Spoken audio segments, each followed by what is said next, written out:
Elias, boa noite. O tema da guerra na Ucrânia envolvendo a cadeia de distribuição global de alimentos certamente é um de muita importância. Eu tenho certeza também, como já comentei aqui algumas vezes, quando envolve assuntos de guerra, também há uma parte da guerra de informação e uma troca de posições estratégicas entre os diferentes países. A Ucrânia, claro que usou os ataques ao porto de Odessa para levantar dúvidas sobre a credibilidade, a confiança que se pode ter sobre o lado russo. Do outro lado, o ministro de Relações Exteriores russa e também o ministro da Defesa enfatizou que continua não atacando alvos civis, que está firme no compromisso de ajudar a comunidade internacional a conter a inflação e que os alvos eram exclusivamente militares. É importante que a gente frise que a Rússia tem muito a ganhar com a elevação dos preços, tanto do petróleo quanto do gás, mas também de grãos,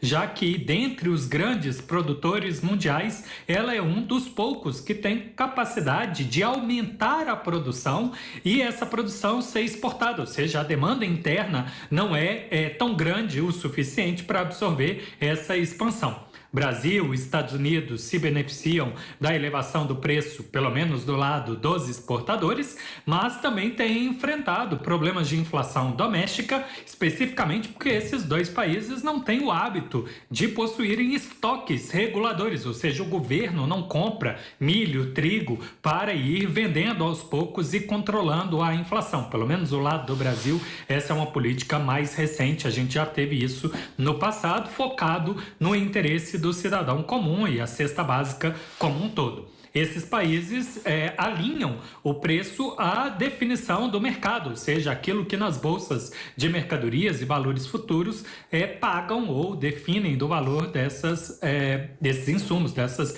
mercadorias. E parte dessa flutuação não é ou não tem conexão nenhuma com o custo de produção, e sim uma especulação de acordo com a probabilidade ou tendência do fluxo dessa mercadoria ser atendido ou não. O mundo vem vivendo ainda dificuldades logísticas pela pandemia e rotas navais bastante afetadas, e claro que essa instabilidade da guerra e a possibilidade do ataque também influencia o preço.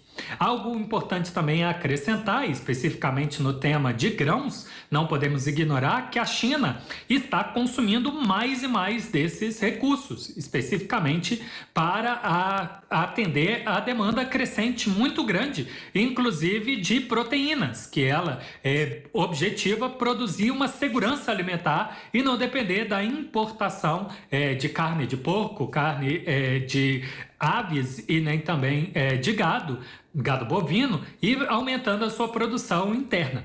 E o governo chinês, desde 2021, adotou uma política de aumentar os estoques reguladores e o apetite de compra constante crescendo nesses últimos anos, especificamente diante a circunstância da guerra da Ucrânia. Ela aproveitou uma oferta crescente dos Estados Unidos e do Brasil para aumentar esse consumo, essa importação.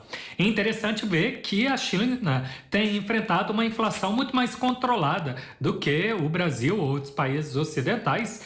Saiu dados recentes e no acumulado de um ano está em 2,1%, enquanto nós estamos enfrentando inflação de duas casas decimais.